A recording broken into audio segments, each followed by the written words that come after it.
Migrants come to Australia to seek for a better life. But why? Some of them seem to make a little effort to assimilate.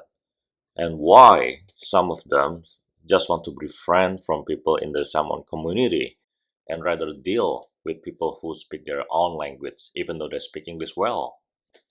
Hi everyone, my name is Hendra. I was born and grew up in Jakarta before coming to Australia.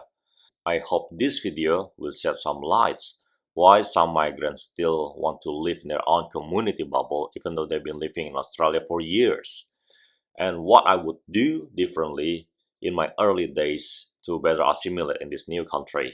Of course, it's only based on my personal experience and observation in Sydney, Australia, and I don't speak for all migrants.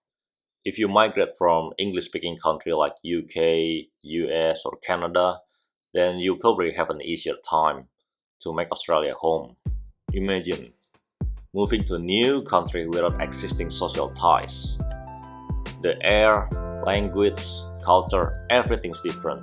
Yeah, I did mention the air because that's the first thing that I noticed when I set my foot for the first time in Sydney, Australia. It feels much fresher compared to Jakarta. As much as I was excited to come to a new country at that time, I also seek a sense of familiarity, something that makes me feel grounded. And one way to achieve that is of course to live in a suburb where people of similar background of mine live.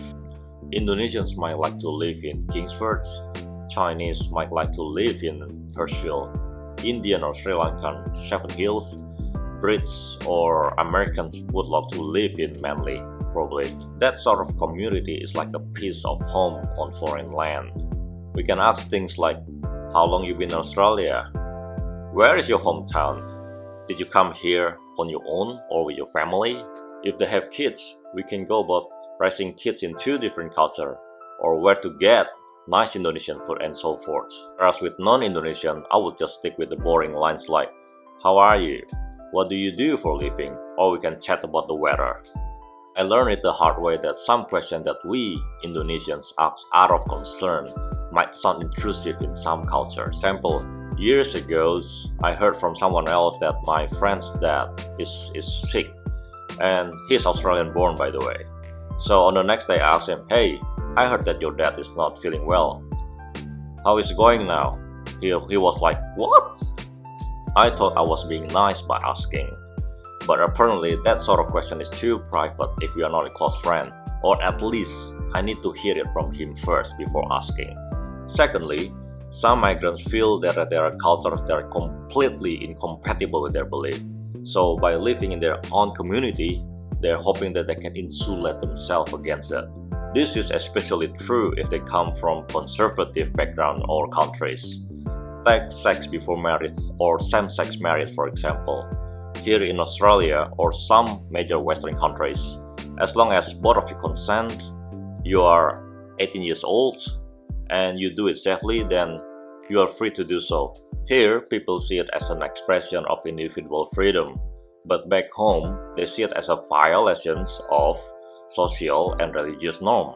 So, if I could turn back time, what I would do differently?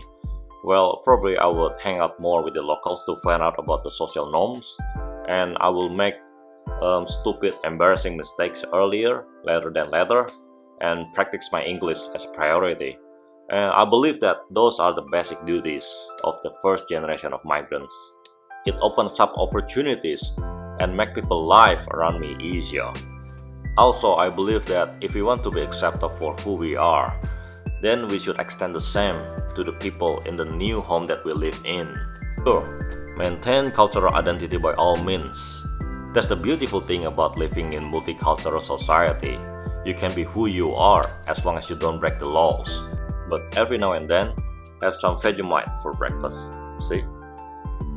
For Aussies and non-Indonesian out there, you can try mie sedap or Indomie sometimes. That's it from me guys. If you have any questions or comment, please do leave them below. And if you enjoyed this video or learned something new, please give it a like and subscribe. I really appreciate that. I'll see you next time. Bye.